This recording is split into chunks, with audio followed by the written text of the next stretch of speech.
The man scooped up a handful of wood shavings from the sea. This was a bad sign. The raft had been drifting for too long, and the bottom was likely rotting. They lowered a shark cage into the water, planning to dive down and check. When the sailor entered the cage and dived, he saw the bottom was indeed decaying. A swarm of fish was chewing on the wood. But just then a great white shark silently approached. The sailor was startled, grabbed a handful of wood shavings, and quickly climbed back onto the raft. Everyone stared at the rotting wood in their hands. They all knew it wouldn't be long before the raft sank into the ocean. Doubt began to grow among the group. The captain had to calm everyone down. 2 weeks later, they finally connected to a satellite radio. They sent out a message to land, reporting their situation. Jack took a video camera, got on the lifeboat, and began recording footage of the raft. Just as he started filming, a shark swam under the lifeboat. Those on the raft saw it and hurried to pull him back. Below the raft, several sharks were circling. Jack returned safely to the raft, but the parrot flew down. It spread its wings and soared over the ocean. Jack was helpless.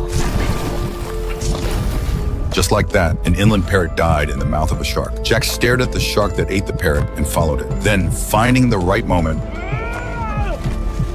with help from his companions, they actually managed to haul the shark onto the raft. As it struggled, Jack climbed onto it and stabbed the shark's head repeatedly with a knife. But the blood in the water attracted even more sharks. Now the raft was surrounded. While everyone was worried, something worse happened. A giant whale was swimming toward them. But instead of panic, they let out a sigh of relief. Whales don't usually attack boats. Unexpectedly, the whale turned back. Though it didn't attack, its massive size frightened the fat man. Ignoring everyone's warning, he picked up a harpoon and threw it at the whale. The wounded whale fled to deeper waters, pulling the rope connected to the harpoon. The raft was dragged along. It nearly fell apart. Fortunately, the rope snapped, and everyone breathed a sigh of relief. They continued drifting at sea. Another 6 months passed. One day, the helmsman brought good news. He showed Jack the latest position. The raft was now sailing on the correct road. Jack immediately spread the word. Cheers broke out. This was the best news they'd had since the start of the journey. Jack sent the update to the people on land. Meanwhile, the news reached the mainland and caused a stir in the academic world. It proved that 400 years ago, Peruvians were indeed capable of crossing the Pacific and reaching Polynesia. 3 months later, a man brushing his teeth suddenly spotted a seagull. Seeing a bird meant land was near. They began planning the landing. Near the shore, sharp reefs posed a danger. The fat man suggested using a heavy object as an anchor to hold the raft in place. Then, when the final wave came, they would cut the rope and ride the wave to shore.